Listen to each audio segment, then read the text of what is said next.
one of the things that we're relearning, I think, is ironically how to be human.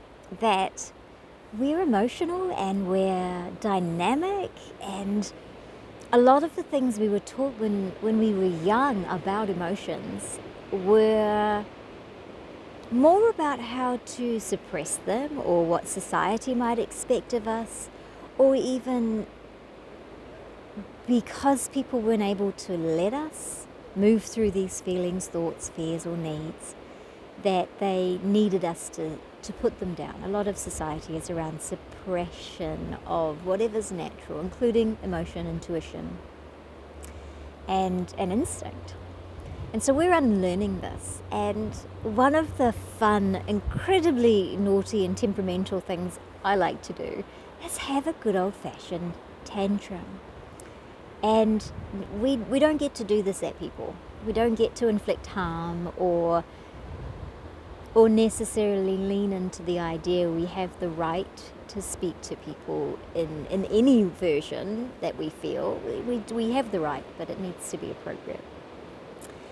Is that we get to do the good old-fashioned railing against the wind and being a bit dramatic and a good old-fashioned stomp your feet tantrum. And you can do this with journaling. You can be writing what is moving through you. You can do it with, I like to do it with at least, talking to your guides. And I call it stamping your feet because energetically that's what it feels like. It feels like a 2-year-old going, I'm not happy, where is this, prove it, why, what, oh. Because when you move through the emotion, you start to work out what you actually are feeling and therefore what you need to have in your world to feel supported. You're much more likely to make choice that will support you. You're much more likely to reach for help. But you've said it, you've got it out of your body, you've moved the more reactive process away. And now you can actually process. So yell into your pillows.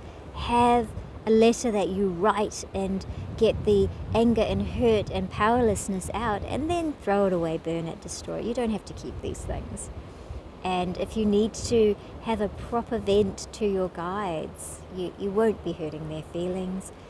By the end of it, you will feel, I'm sure, their communication about what you can do about the situation.